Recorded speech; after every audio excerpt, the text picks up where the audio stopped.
Mala Mugo, Mandana Nyerial, Chiloda Te the Lunko, Chia Chol Changdan, Kode Kon Binjek, a Jin Gor, Mungake Lung, we mourn, Menugor to Cocaine, Chitung Wanakan Chilgor. Do you know, Minji Jajiko Bitedagalung, or Chigorga Queen and it Naath, Kinwere. So I came today so that your ideas or all the brilliant things that you have done to us can be heard by the Nuer people around the world and other people as well. So the first thing that I would like to know from you is what motivated you to study anthropology or to choose it as your career? Malagata, sure. Thank you so very much for having me. An excellent question. But you know that I never even heard of anthropology until I was an undergraduate at Carleton College. And at that time, I had a wonderful professor who introduced me to the subject and also allowed me to travel for one of the semesters to South Africa to write my first study among the Zulu people, and I actually learned quite a bit of Zulu. But as I began to learn more about the field, I loved it because you know what? If you're an anthropologist like me, I can study anything I'm interested in, anything at all. Language, culture, history, psychology, economics, politics. Yes. There's very few fields like that, you know?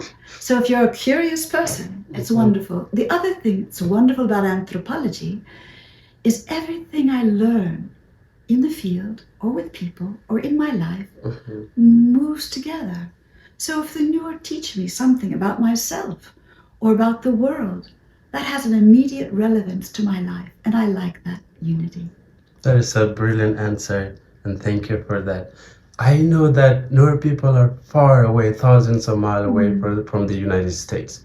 And when I read about your work, my initial thought was, how did you get to know about the Nuer people?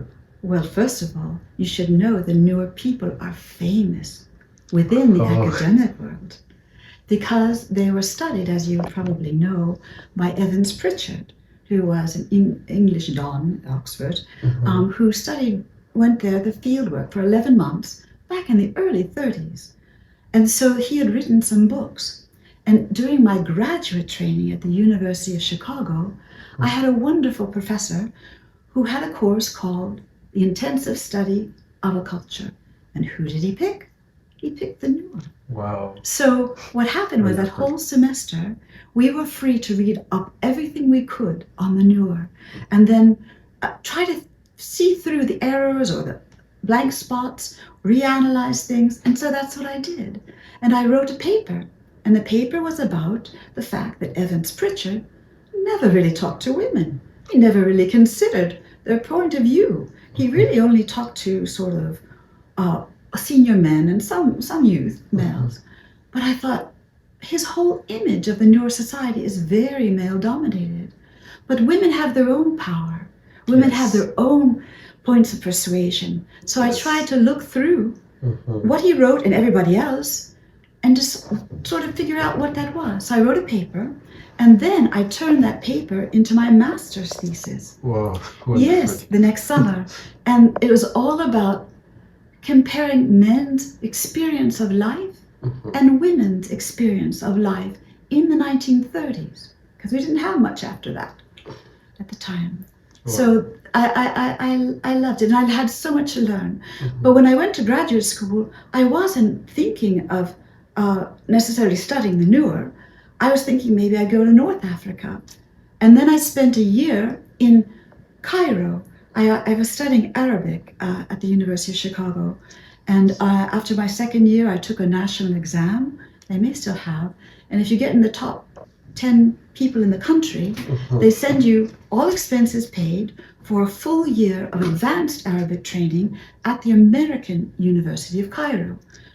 And while I was there, I had my thesis still. And I thought, maybe there's a Nuer somewhere in Cairo that I can find so I could talk with him about to see what he thinks about my analysis. Yes. And what was amazing, I found him. There was a man named Gadwish, I can't remember his last name right now, but he was to become the first Nuer medical doctor Wow. of all. What year was that? Oh, that was in 1978. 1978. And 79. So I tracked him down. He was at the University of Cairo, not the University of Cairo. Yes. And of course, I didn't know Nuer and he didn't know English. So we spoke in Arabic, which was fine. And he liked my thesis, or he's told me so anyway, and we talked about it. Mm-hmm. And then he encouraged me. He said, Nyariel, why don't you just take off some time, we have a long winter break, and go down to South Sudan, Southern Sudan at the time, yes, and just go visit the Nuer and see what it's like. And I thought, why not? Why not? Because at that point, I was still thinking maybe I'd do study some group of people who speak Arabic, because I'd gone pretty far. Yeah. But I was very disappointed. You know why? As a woman studying advanced Arabic in Cairo, I did not have the opportunities of my male classmates. They could go into any cafe they liked, and they could start up a conversation with people and talk to them. But me as a woman, no, I couldn't do that. I was supposed to talk with the women, but how do you talk with the women when they're all in their houses? So I thought, if I was already interested in cultural change. I thought if I stayed with an Arabic-speaking world, I'd only be studying half a culture.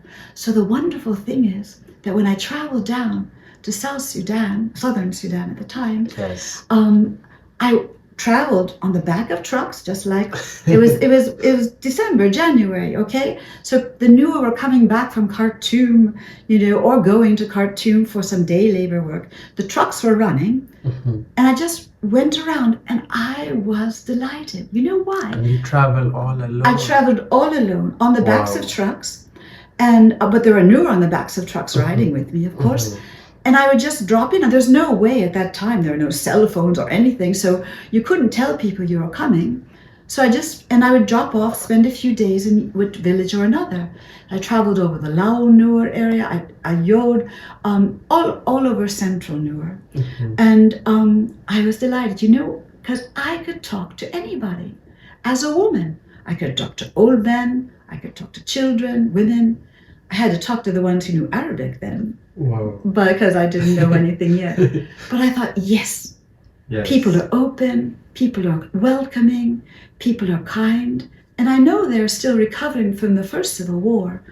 So I went back to my university. I said, I'm changing my plan. I'm going to study the Nuer. And so then later on, I wrote a grant proposal, I got money, and I started returning in 1980 for my doctoral research, for the beginning. That's wonderful. I'm so delighted. I know we have been talking about this in the past days, and I just can't get enough of the things that you have said to me. They're wonderful, and I want other Nuer people to know about that too. So during your time, when you spent that little time exploring the Nuer land, but then you went back again to do your research. So what did you discover about the Nuer people at that time? And about yourself? Well, when I went back for my doctoral thesis, I spent years, 1980 through 1983, except for some bouts of severe illness, I had to come out. And so I decided from the beginning that I didn't want to write a story or one story about the Nuer. Yes. If you think about people like Evans Pritchard, they tried to think about what they were going to write. And they didn't want to talk about social change. Yes. They wanted to try to sort of extract out all that was going on and try to create an image of what people shared in their minds. Mm. So it was like take away all the differences in Nuer and say, this is Nuer culture, from the male's perspective, of course. Yes. And I said, I want to study how cultures are changing and how dynamic they are. People are creative at bringing new things in. And I knew I didn't want to have one story, so I decided right away, not only do I want to talk to everyone, people, but I also wanted to go to all regions of Nuer land and capture some of the variations of regions. So I spent the first year in the Eastern Duquesne Nuer. Almost 2 months, 3 months, mm-hmm. I literally just walked on foot along the Soba, visiting different villages, dropping in for a few days, people were flabbergasted. Most of them had never seen a white woman before. Yes. So like whenever I went, you'd see the little children touching my hair, touching my skin, is this just powder that will fall off? And so I walked around, Yes. and just to get a sense of what it was. And people were very welcoming. I was considered Jalko. And as you know, a guest of God. A guest of God. A guest Yes. of God, Mhm. anyone can give them hospitality. Yes. And if you do and protect them, you get some good credit from God for Yes. doing so, and your Yes. friends. So I did that, and then I settled in Ulam, Mhm. and I picked Ulam for a reason. Mhm. I knew that the people of that during the First Civil War were pretty rambunctious and pretty independent-minded, and I was curious about that. But it was just a home base, and I moved all around the area. Mhm. And after a good year there, then I moved to the Western region Wow. and traveled all around, first just a walkabout, like the similar way. But eventually I settled in with a chief's family in a place called Tharloal, Yes. which was north of the river at the time. Mhm. And fortunately, it was one of the first villages destroyed Oh. during the Second Civil War and pushing so the people sad. south. Yeah, but his name was Kelwa Ninyarig, and he was the head chief of the Western Nuer. And so I spent another year there. And as I moved along, of course, my Nuer got better and better. Yes. Because one thing, I used to tease the Nuer. Oh. Yes, because they knew I could speak Arabic. Because if I ran into a Dinka or an Arabic merchant, Mhm. that's a lingua franca. Yes. But whenever they talked to them, I would just say, I don't know any Arabic. Because I wanted to learn Nuer. Yes. And people were proud that I was actually taking the time. Yes. And so what I would do is I would go around with my notebook. And I was just learning, right? So I'd go around and I circulated widely. You know why? Mhm. Because I knew if I stayed in one place, people would sort of learn to listen to my bad accent. Yeah. They would begin to hear it. But if I moved around, or Yeah. especially the first few months, Mhm. you say something to someone, you try to say something, Yes. and I have no translator. I never use a translator. I have no assistance. I'm moving alone. Yes. So you say something, and you try to say it, and they get a puzzled face, and you try again, and finally they hear what you're saying, and then they say it properly, Yes. and you repeat it, and I write it in my notebook, and I say, oh, and I write down what it means, as I think it means, and I say, do you have anything you want to add? Mhm. And so after a while, people knew that. They would say, Nyariel, take out your notebook, write this down, this is important. So I slowly learned the language. And by the time I shifted to the Western Nuer, Yes. in the East, they used to give me spontaneous vocabulary quizzes.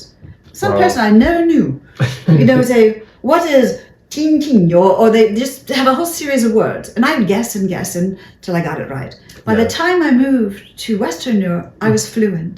Wow. And so I actually, they didn't bother with the vocabulary quizzes. They Mhm. started right away with marmari, Oh, my and they say them very fast, They are hard. and they're hard. And that second year, I actually started a school for the local children, because the schools weren't operating in 82, 83. So, but it was to teach them their own language, Mhm. how to read and write it phonetically, because I didn't really know myself, but I learned a lot. I So that's how I learned to can distinguish see. the dialects. So, but in the end, people were starting to say, well, now you know our language, you can go. And I'd say, well, actually, it's not just your language I want to learn. I want to learn about your ways of living. Yes. Because you know what? Where I come from, thousands of miles away, Mhm. very few people have heard about the people of the people, the true human being. A true human being native. So I've come here Yeah. to learn your language and learn your ways of living together, Yes. so that someday I will write a book Yes. that will carry your reputation all the way to America. So That's basically, I appeal to people's sense of collective pride. Mhm. And I have written that book. And after that book, I've written so many other articles and things. So to capture the beauty and the dynamism of this culture. Oh, that's wonderful. Thank you for that.